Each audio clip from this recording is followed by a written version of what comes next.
তীব্র খরা পরিস্থিতি মোকাবেলা করতে পানি রেশনিং করতে হচ্ছে পুয়ের্তো রিকোয়। দেশটিতে সম্প্রতি পর্যায়ক্রমিক পানি রেশনিং কর্মসূচি শুরু হয়েছে।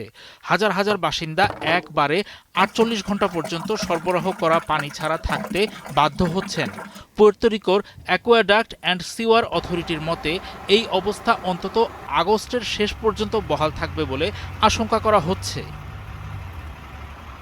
পুয়ের্তো রিকোর বাসিন্দাদের এই সপ্তাহে কমিউনিটি কুয়া এবং পানি বন্টন কেন্দ্রগুলোতে লাইন ধরে পানি নিতে হচ্ছে, কারণ বাড়তে থাকা খরা ও সরকারের রেশনিং কর্মসূচির ফলে হাজার হাজার পরিবার তাদের দৈনন্দিন প্রয়োজনের জন্য পর্যাপ্ত পানি পেতে চরম কষ্টে পড়েছে। বাসিন্দারা জানিয়েছে, পানির অভাবে গৃহস্থালির মৌলিক কাজকর্মই ব্যাহত হচ্ছে।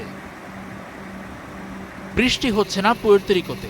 দেশটির জলাধারগুলো পূর্ণ হতে হলে বৃষ্টি হতেই হবে, তাহলে তারপরেই সমস্যার সমাধান করতে পারবে দেশটির মানুষ। কিন্তু তারা সংবাদ মাধ্যম রয়টার্সকে বলেছে, সত্য হলো এটি কেউই সমাধান করতে পারবে না। ঘাটতির সঙ্গে খাপ খাইয়ে নেওয়ার ক্ষেত্রে বড় পরিবারগুলোর নিদারুণ কষ্টের কথা বর্ণনা করেছে।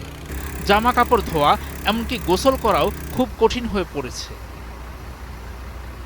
নিয়মিত পানি সরবরাহের ওপর নির্ভরশীল ব্যবসা প্রতিষ্ঠানগুলোর উপরও খরা নেতিবাচক প্রভাব ফেলছে। শতভাগ পানির উপর নির্ভর করে চলা ব্যবসায়িক কার্যক্রমগুলো গত বছরের নভেম্বর থেকেই পানির সমস্যায় ভুগছে। কোনো আগাম সতর্কতা ছাড়াই পানি চলে যাচ্ছে। পুয়ের্তো রিকোর গভর্নর জেনিফার গঞ্জালেস গত সপ্তাহে জানিয়েছেন, রেশনিং কতদিন চলবে তা তিনি নির্দিষ্ট করে বলতে পারছেন না। ইউএস ড্রাউট মনিটরের তথ্য অনুযায়ী উত্তর আমেরিকার ওই ভূখণ্ডের প্রায় ৬৮% এলাকা খরায় ভুগছে। জাতীয় আবহাওয়া অধিদপ্তর জানিয়েছে, সান জুয়ানের ইতিহাসে সবচেয়ে শুষ্ক জুলাই মাস রেকর্ড করা হয়েছে। কারাইজো জলাধারে পানির স্তর আশঙ্কাজনকভাবে নেমে যাওয়ায় বর্তমান ধাপে রাজধানীসহ ৭টি পৌরসভায় রেশনিং চলছে। কর্তৃপক্ষ ক্ষতিগ্রস্ত এলাকাগুলোকে ২টি অঞ্চলে ভাগ করেছেন। এক অঞ্চল পরপর ৪৮ ঘন্টা পানি পাবে এবং অন্য অঞ্চল সেই ৪৮ ঘন্টা পানি থেকে বঞ্চিত থাকবে।